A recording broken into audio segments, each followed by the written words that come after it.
The wine was worth $8,000 a bottle. Helena Whitmore poured it over a man's head at a charity gala, then said four words that destroyed her family's empire. "Know your place, monkey." The man she said it to? U.S. Army General Damian Lord, head of the Pentagon's Defense Innovation Unit. The person who controls $50 billion in military contracts, including the $2.8 billion her family desperately needed. That wine cost Helena everything. But what happened next changed an entire industry. 6 hours before the wine, Pacific Defense Advancement Gala, Silicon Valley, $1,000 per plate. 200 of the most powerful people in defense and tech. Helena Whitmore arrived like royalty. Third-generation heiress. Whitmore Industries, a 70-year-old defense contractor worth $4.2 billion. Her grandfather built warships. Her father ran the empire now. And Helena? She was supposed to inherit it all. She walked through the lobby dismissing staff like they were furniture. The valet got no tip. The coat check girl got no eye contact. But it was Smith, head of security, who got the first real taste of Helena. "Ma'am, your invitation?" Helena stopped, looked at him like he'd just asked her to prove she was human. "Do you know who I am?" "Yes, ma'am, but everyone needs to. I'm Helena Whitmore. My family has donated more to this event than you'll make in your lifetime. Move." Smith stepped aside. 3 people saw that interaction. One was Lila Martinez, journalist, Washington Post. She made a note. Helena Whitmore, check background. Helena worked the room like she owned it. Because in her mind, she did. But Helena had a history. The kind whispered about in boardrooms, but never printed. 3 years ago, a black engineer sued her for discrimination. Settlement, $340,000. Sealed records. 18 months ago, video surfaced of Helena at a country club telling a Latino waiter to go back where you came from. Her father's PR team buried it.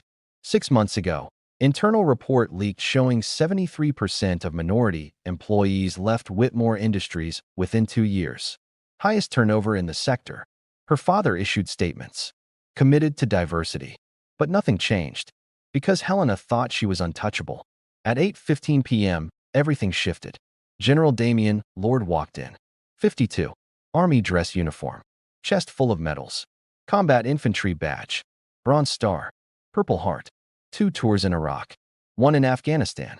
PhD from Stanford. Head of the Pentagon's Defense Innovation Unit for 3 years. The DIU controlled which companies got military contracts. Not just based on technology. Based on innovation. Vision. Character. Damian Lord had final say on $50 billion annually. He was talking with a group, Pentagon officials, Silicon Valley CEOs, a senator. Helena saw him from across the room.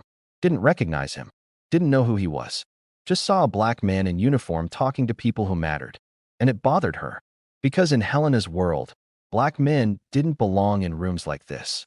Didn't speak to people like her as equals. She watched him for 20 minutes, getting angrier. Then Damian did something that triggered her completely. He disagreed with the tech CEO, politely, about defense innovation strategy. And the CEO, white, billionaire, powerful, actually listened. Actually nodded. Actually said, "You're right, General. I hadn't considered that." Helena's face went red. She walked over. "Excuse me," Helena interrupted. Sharp. Cutting. Damian turned. Smiled politely. "Good evening. I couldn't help but overhear. You're giving advice on defense strategy." "I am. It's part of my job." "Your job?" "Yes. I head the Defense Innovation Unit." The group went quiet. Because everyone there knew what that meant. Everyone except Helena. "And you think you're qualified to tell these gentlemen how to run their companies?" Damian's smile didn't fade, but his eyes sharpened. "I think I'm qualified to evaluate military contractors, which is what the Pentagon pays me to do." "Really?" Helena's voice dripped condescension. "And what makes you so qualified?" One of the Pentagon officials, a man named Stauber, stepped forward. "Ma'am, General Lord has." "I didn't ask you." Stauber's mouth closed. Damian raised a hand. "Calm. It's fine." He looked at Helena. "I have a PhD in aerospace engineering, 28 years in the Army, and the authority to approve or deny defense contracts based on technical merit, innovation capability, and organizational culture." Helena laughed. Actually laughed. Organizational culture. How adorable. It matters. Companies that treat their people poorly build inferior products. We've seen it repeatedly. Is that what they teach you now? Feelings matter more than results. Character matters as much as capability. Helena's expression twisted into something ugly, something she usually hid in public. Character. From someone like you. The air changed. Damien's expression stayed neutral, but everyone else tensed. Someone like me, Damien repeated. Not a question, a statement. You know what I mean. I'm not sure I do. Why don't you clarify? Helena should have stopped. Should have read the room. Should have seen the danger. But she didn't. Because she'd never faced consequences before. I mean someone who probably got where they are because of quotas. Diversity initiatives. Not actual merit. Dead silence. Stauber's face went pale.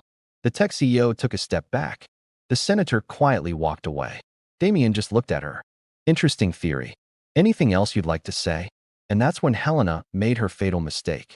She grabbed a glass of wine from a passing waiter. The expensive stuff. Chateau Margaux. $8,000 a bottle. And she poured it over Damien Lord's head. Get away from my table. You people need to learn your place, monkey. The room went silent. 200 people. Frozen. Damien stood there. Wine dripping down his face. Down his uniform. Down his medals. He didn't move. Didn't react. Just looked at her. Then very calmly pulled a handkerchief from his pocket. Wiped his face. And smiled. Mrs. Whitmore, I hope that wine was worth it. He turned to Stauber. Make a note. Whitmore Industries. Full cultural review. Contract evaluations suspended pending investigation. Then he walked away. And 14 people pulled out their phones and started recording. The video went viral in 4 hours. Not the whole incident. Just the moment. Helena pouring wine. The slur. Damien's calm response. Hashtag Winegate started trending worldwide. 30,000 comments in the first hour. News outlets picked it up. Defense blogs. Tech sites. Mainstream media. By morning, it was everywhere. Helena woke up to her phone exploding. Texts. Calls. Emails.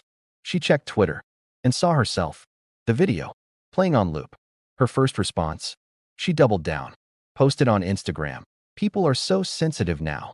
I had too much to drink. Everyone needs to calm down. That made it worse. Because it confirmed what everyone suspected. She wasn't sorry. She was annoyed at being caught. At 9 a.m., Michael Whitmore, her father, called an emergency meeting. His office. Top floor of Whitmore Industries headquarters. Helena walked in expecting support. Instead, she found fury. Do you have any idea what you've done? Dad, it's being blown out of proportion. Our stock dropped 18% this morning. 18%. It'll recover. We just lost the UAV contract.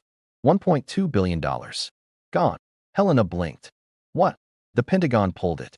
Effective immediately, citing concerns about organizational culture and leadership character. They can't do that. They already did. And that's not all. Michael pulled up an email. From the Department of Defense. Subject, Whitmore Industries, Contract Review and Cultural Assessment. All current and pending contracts with Whitmore Industries are under immediate review. A Pentagon team will conduct a comprehensive evaluation of company culture, leadership practices, and commitment to military values. Contracts will remain suspended until review is complete. Helena's face went white. How much are we talking about? $2.8 billion in active contracts. Another $4.1 billion pending approval. They're threatening $7 billion. They're not threatening. They're doing it. Because you poured wine on a general and called him a racial slur on camera. I didn't know he was a general. IT doesn't matter. Michael's voice cracked. You assaulted someone. Used a racist slur. At a public event. In front of cameras. In front of Pentagon officials. In front of our clients. He sat down heavily. Do you understand what you've done? Your grandfather built this company from nothing. 70 years. 3 generations. And you destroyed it in 30 seconds. We can fix this. How? How do we fix this, Helena? She had no answer. The Pentagon meeting happened 3 days later. Michael Whitmore flew to Washington. Brought his lawyers. His PR team. His COO. Helena was not invited. The meeting was at the Pentagon. Conference room with no windows. Sterile. Cold. Waiting for them. General Damien Lord. Colonel Stauber. 3 other Pentagon officials. And 2 people from the Equal Employment Opportunity Commission. Damien looked at Michael. No hostility. Just professional. Mr. Whitmore. Thank you for coming. General Lord. I want to apologize. We're not here for apologies. We're here to discuss facts. Damien opened a folder. Whitmore Industries has been a defense contractor for 70 years. Solid track record. Quality products. On-time delivery. Thank you. But over the last 5 years, we've noticed patterns. He slid documents across the table. 3 discrimination lawsuits. All settled with NDAs. 7 EEOC complaints. 12 formal grievances from minority employees. A turnover rate for people of color that's 4 times your industry average. Michael said nothing. Your daughter's behavior at the gala wasn't an isolated incident. It was a symptom of a much larger problem. We're implementing changes. You've been implementing changes for 3 years. Nothing's changed. The numbers prove it. Colonel Stauber spoke up. Mr. Whitmore, the Department of Defense partners with contractors who share our values. Respect, integrity, service, leadership. We do share those values. Your daughter poured wine on a decorated general and called him a monkey. On camera, at a defense industry event. Those aren't our values. Silence. Damien leaned forward. Here's what's going to happen. All Whitmore Industries contracts are suspended. You have 90 days to conduct an independent cultural assessment. Implement real reforms. Diversity training. Leadership changes. Transparent reporting. And if we do that, we'll reconsider. Maybe. But understand something, Mr. Whitmore. We're not just evaluating your technology anymore. We're evaluating your character, your leadership, the kind of people we're trusting with billions of taxpayer dollars. And my daughter? She needs to be removed from any position of authority. Immediately. Non-negotiable. Michael nodded slowly. Understood. The board meeting was brutal.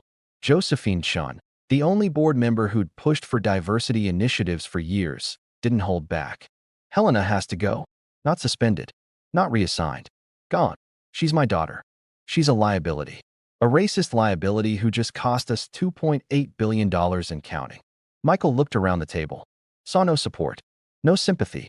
Just cold business calculation. Fine. She's removed from all operational roles. Effective immediately. Not enough? Josephine said. She needs to be removed from the board. From all company positions. And her trust fund should be frozen pending resolution. You want to cut her off completely? I want to save this company. And we can't do that with her name attached to leadership. The vote was unanimous. Helena Whitmore was out. Helena's world collapsed in 72 hours. Lost her position, her income, her access to company resources. Her husband, a venture capitalist who'd married her for the connections, filed for divorce. Her trust fund was frozen. Her credit cards were cut off. And everywhere she went, people recognized her. The video had been viewed 40 million times. She couldn't go to restaurants, couldn't go shopping, couldn't show her face without people recording her. 6 weeks later, she stood in a courtroom. Not criminal charges. Damien hadn't pressed those, but a civil case and a court-ordered public apology. Helena read from a script her lawyers wrote. My actions at the gala were wrong, hurtful. They don't represent American values. I'm committed to learning and growing. The words were right, but her delivery was flat, forced. Nobody believed her. Damien Lord stood in the back of the courtroom, watching. After she finished, reporters asked him for comment. Mrs. Whitmore said the words. Whether she meant them is between her and her conscience. But words without action are meaningless. Real change requires real work. Helena's court-ordered community service was 200 hours. Veterans services, homeless outreach, the kinds of programs she'd ignored her entire life. Her first day, she showed up late, wearing designer clothes, looking miserable. The coordinator, a retired Army sergeant, took one look at her and said, You're going to the downtown shelter. They need help with meal service. Helena spent 6 hours serving food to homeless veterans. She hated every second, until she met Christina. Christina was 58. Black woman, former Army mechanic, served in Desert Storm. Homeless for 3 years after a medical discharge led to opioid addiction, led to job loss, led to eviction. She was in line for food. Saw Helena. Recognized her immediately. You're that wine lady. Helena froze. Yeah, I am. Christina took her tray. Sat down. Helena should have left it there. But something made her follow. Can I ask you something? Christina looked up. Can't stop you. Why are you here? You served. You should have benefits. Support. Christina laughed. Bitter. Should have. You're right. But the VA's overwhelmed. The system's broken. And when you're black and female and addicted, You fall through every crack. That's not right. No, it's not. But it's reality. Helena sat down, uninvited. What happened? And Christina told her story. The injury, the pills, the spiral, the way the system that promised to support veterans left her with nothing. Helena listened, really listened, for maybe the first time in her life. Over the next 6 months, something changed. Not overnight, not easily, but Helena kept showing up. Even after her hours were done, she started asking questions about the people she was serving, about their stories, about the systems that failed them. She met veterans like Christina, dozens of them, black, white, Latino, Asian, all forgotten. And slowly, painfully, she started to understand the privilege she'd lived in, the blindness she'd chosen, the harm she'd caused. One night, 8 months after the gala, she found herself back at the shelter, late, talking with Christina. "You've changed," Christina said. "I didn't think you would." "I didn't either." "What happened?" Helena was quiet for a long time. "I spent my whole life thinking I was better than people, better than you, better than everyone who wasn't born with what I had. And I was wrong." "That's an understatement." "I know. And I don't expect forgiveness. I don't deserve it. But I'm trying to be better, trying to actually help instead of just existing." Christina studied her. "You know what the difference is between you and most rich people who do this?" "What?" "They show up for photo ops. You show up when no one's watching." Helena's eyes were wet. "I destroyed people's lives. For years. Because I thought I could. Because no one stopped me." "You're right. You did. How do I fix that?" "You don't. You can't undo it. But you can do better going forward." 1 year after the gala, Whitmore Industries underwent massive changes. Michael Whitmore retired, handed control to Josephine Chun. Josephine overhauled everything, hired a diverse executive team, implemented transparent hiring practices, created accountability systems. The Pentagon's cultural review took 9 months. The final report was damning, but it also acknowledged progress. Contracts were slowly restored, with conditions, with oversight. Whitmore Industries survived, barely. And Helena? Helena kept working at the shelter, kept learning, kept trying. She started a foundation, using money from her unfrozen trust fund, supporting veteran services, focusing on minorities and women. She didn't do press releases, didn't seek credit, just worked. 2 years after the gala, Damian Lord gave a speech at the National Defense University. The topic, character in military contracting. 2 years ago, I was assaulted at a charity gala. The video went viral. The person who did it lost everything. He paused. But what happened after mattered more than what happened that night. The Pentagon implemented new evaluation standards. We now assess contractors not just on capability, but on culture, on values, on how they treat their people. 17 federal agencies adopted similar standards. Over 300 defense contractors reformed their practices. Minority leadership in the defense sector increased from 12% to 38%. One moment of exposed hatred triggered systemic change. He looked at the audience.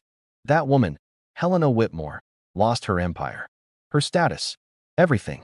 And she deserved to. But she also chose to change. Slowly, imperfectly, but genuinely. I don't forgive her. Forgiveness isn't mine to give. But I respect that she's trying. Because real change, personal or institutional, requires more than apologies. It requires action, accountability, and time. 3 years later, Christina found permanent housing, got clean, started working again. She called Helena, asked her to lunch. They met at a diner. Simple, quiet. "I got a job," Christina said. "Whitmore Industries. Maintenance supervisor." Helena blinked. "They hired you?" "Yeah. New management has this program. Gives veterans second chances, regardless of background." That's amazing." "It is. And it's because of what happened. What you did. The bad part, forced changes that help people like me." Helena was quiet. "I'm still sorry. I know. And you should be. But you're also different now. I see it. Not different enough. Maybe not. But better. That counts. They say one moment can change everything. They're right. One moment of cruelty, of exposed racism, of thinking I was untouchable. It cost me everything I thought mattered. My position, my money, my name. But it gave me something I never had before. Perspective. I spent 38 years believing I was superior because of who I was born as. What I had. The color of my skin. I was wrong. And that wrongness destroyed lives. including my own. I can't undo what I did. Can't erase the harm. Can't take back the words. But I can spend the rest of my life doing better. Not for redemption. I don't deserve that. But because it's right. General Damian Lord could have destroyed me completely. Instead, he destroyed a system that protected people like me and rebuilt it into something better. That wine cost me everything. But maybe it bought something more important. Change. If this story affected you, leave a comment. Have you ever witnessed injustice that forced change? Subscribe to Billionaire Blueprint Stories for more true stories about power, consequences, and transformation. Because sometimes the people who fall the furthest have the longest climb back. And sometimes that climb is worth watching.